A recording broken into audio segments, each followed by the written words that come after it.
control him. Yeah.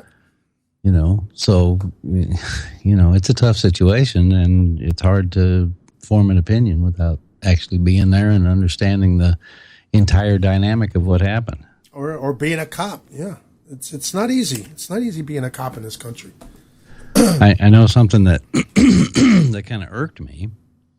My ex-brother-in-law was a cop, and he was called to several situations, domestic violence situations, and he went in and he was a Christian dude, and he was trying to get the families involved to try and work things out, and his supervisor, he ended up getting fired. His supervisor says, "You just go in there, kick down the door, put the cuffs on, and bring him back here. You don't try and talk to him. You don't try and reason with him. You just go in, get him, and bring him back here." See, that's yes. And that's I think that's a bad mindset. He was doing it the right way, and I gather if he'd have been in those two situations, the outcome would have been a lot different. But then we have to weed out those cops and make a point of crucifying them. That's what needs to be done. It's tough getting rid of them, though, isn't it? The unions and everything. Yeah, it is. But still, I mean, it can be done. It can be done. All you need to do is get a couple of them. Find a couple of them. Instead of trying to hang innocent guys for doing their jobs. In fact, these guys go out to calls. When they're given a call in a car, you got to go to this place, you got to go to that place, you got this gun fired there, or this guy there. They don't ask, "Oh, wait a minute, what color are they?" Do they? No. No, they respond. So, but they usually know by the neighborhood what they're getting into. Yeah, but that's, there's white people in black neighborhoods too. There's black people in good neighborhoods and bad neighborhoods. So that's... Yeah, you get an idea of what you're going into in the area, but you don't know who you're going to deal with when that door opens. Or you walk into that situation, So, look, it's a tough thing, but that's why we have laws, and I would bet dollars to donuts that those cops, or one of those cops has told this guy more than once to move on. Where it had to come, they had to come and arrest him. I'd bet, because he's got a record of doing this stuff. It's not the first time. He wasn't just standing there out one day selling a couple of cigarettes. He was there day after day after day doing the same thing, And if maybe if the cops were out of their cars and walking up and down the neighborhoods and got to relationship, that's the brass now. Built up a rapport with this guy, maybe they could have squashed the situation or dealt with it some way. I agree with that 100%, Ernie Abbott. But the powers that be will not allow it. The mayor of New York City will not allow it.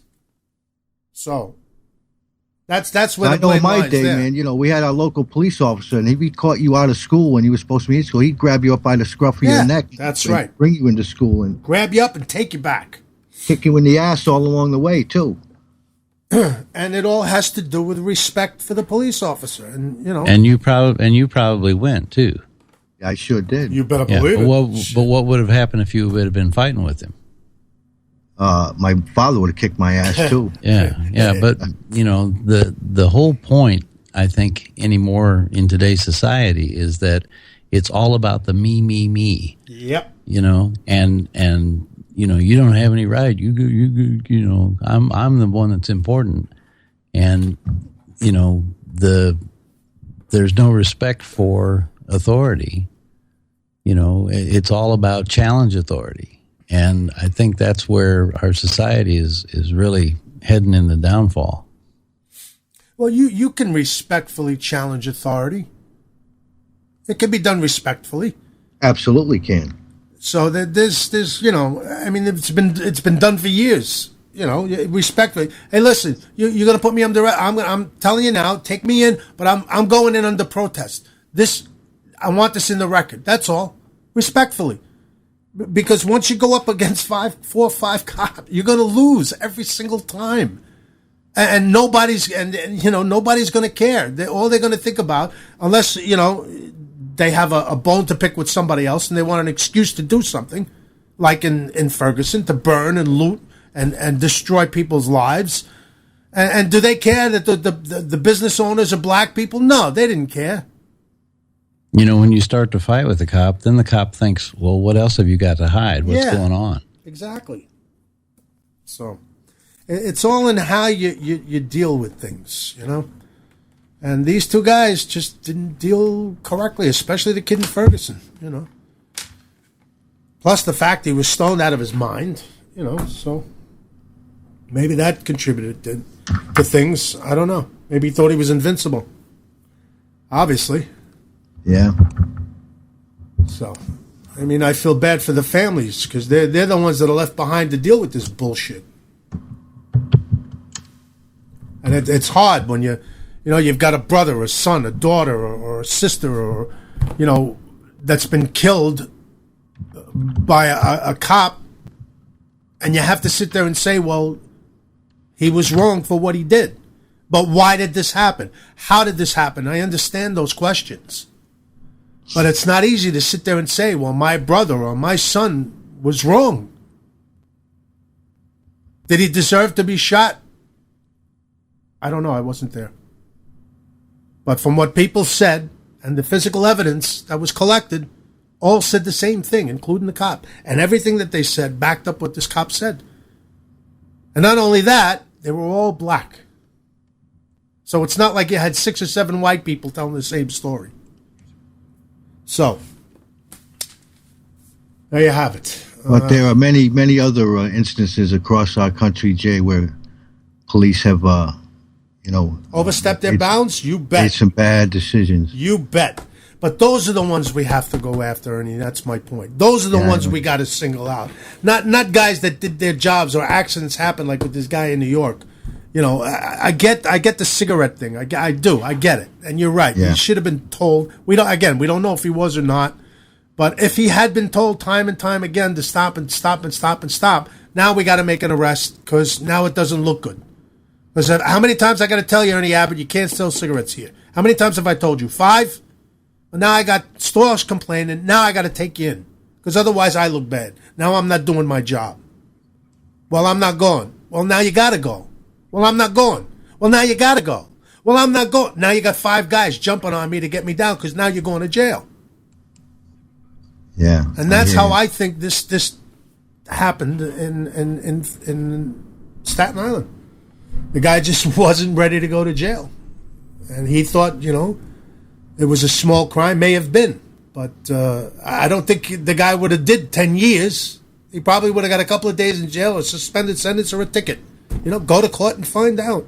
Instead of, you know, and especially, again, I'm going to say it again, when you know you've got problems, health problems, especially asthma, you know you can't exert yourself without, you know, you can't breathe. You exert yourself, you can't breathe. So now you want to fight 5 cops? Come on. How stupid is that? And believe me, I'm talking from experience, not with the cops, but knowing limitations and what you can do and what you can't do. Right. You know, even if those cops decided before they got up onto that street, you see that black guy over there? Let's go over there. Let's grab him, put him down, and take him in. Even if that's what they decided to do. I'm not saying they did. I'm just saying. Let's say all these guys, or that one particular cop said, yeah, well, watch what I do to this guy. And ended up killing him. You know, if you didn't resist, you would have been able to fight it. It takes time. I get it. It's a whole. Now you're into the weeds and the law, and it's no fun. But that's our system, and it seems to work. I don't know. That's my opinion. I'm sticking to it. Rick, you still with us? Oh yeah, don't mind me. I'm. We never do. Y'all talking all serious. I'm checking out my fantasy football lineup here.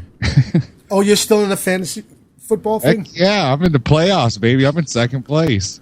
Yeah, I didn't make it. Oh, you didn't make it, Ernie Abbott. You got your ass whipped by Rick. Oh, that's insane. Rick, Rick is one of the top 2 seeds. Yeah, I got to buy this week. What are you buying? A ticket to Ferguson. No. I don't know. I do need to do Christmas shopping. What? Jesus Christ. Who knows what he's buying? It sounds like a rusty spring. I don't know. Did you see too, Ernie? I was just thinking about you, man. That Marshall trade you and I just did. Yeah. Yeah, I got kind of screwed, man. Marshall got carted off in a ambulance tonight. Oh, no. Yeah. Right? What happened? He may have internal injuries. Oh, shit. Yeah, I guess he got hit pretty hard. Well, propose another trade. Yeah, I might have to do that. Propose another trade. And the league commissioners are allowing BS trades. We're changing the rule next year. Apparently, we're gonna end trades in the 10th week. Yeah.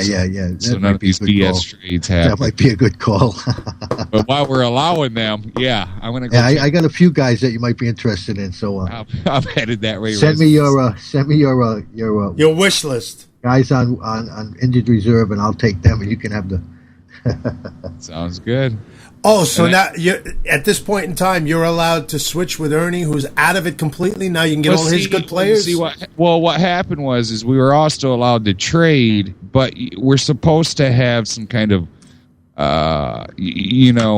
morals in doing it. Some etiquette. Yeah, right. When it comes to winning, there is no morals. Well, and that's what was happening is people who weren't making it were going ahead and trading with other people, like injured players for good players, and so the commissioners vetoed the trades, and it caused a big ruckus around here and blah blah blah. Because you gotta the trading's fun, but you want to have it kind of fair, and it wasn't. But now all bets are off for the rest of this season, apparently. And so I'm going to send all my injured players over to Ernie. And on the list. Oh, are you trying to say he's a crybaby? Ooh, John Biven. Dino's going to be crying when I beat him out of his little cushy spot. Oh, he's number one? He's number one. He's number one. I'm number two. Number one. No. If the stars align right, him and I will be playing each other for the championship game. Yeah. Nah, I don't know about that. The guy running the whole show has been number one all year. I don't know about that. To me, that sounds like a little, I don't know, there's something in the works there. That's all I got to say. Probably agree, but I'm still going to beat him. And there you have it, your fantasy football update, ladies and gents. Who won the game tonight? Played FanDuel the first time. It wasn't Chicago. People are going. Oh, shoot. Whoa. I'm sorry about this, people. No. You don't want to hear any of that. No, we don't. Just letting you know. So how was your Thanksgiving? Wait a minute. You got Russell Wilson? Yeah. Why? Yeah, I do. Wow, man. Look at you over here. All right, and he lost. Speaking of some Christmas shopping. Yeah. Come on in. Shit. On the first floor, we have ladies' cosmetics. Look at the prices over here at Uncle Ernie's. We're having a fire sale. Yes, indeed. Yes. And everything we got is on fire. All right. Yeah. One more piece of I know, Jay, you're trying to get away. No, go right ahead.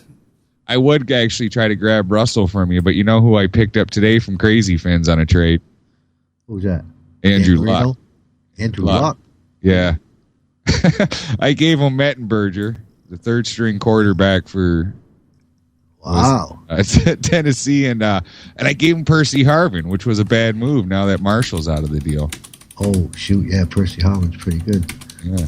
But they've been throwing him around. I'm not sure what they're going to do with him. They've been throwing him in a bunch of different positions. So, all right, Jay, I'm done. I'm going to do some shopping. Are you done?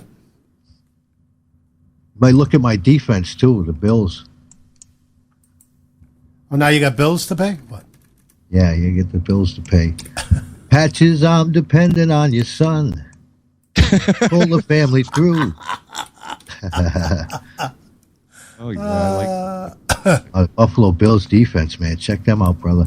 Tell you what I'll do. I'll take them, and I'll give you Chicago's defense. They're doing well.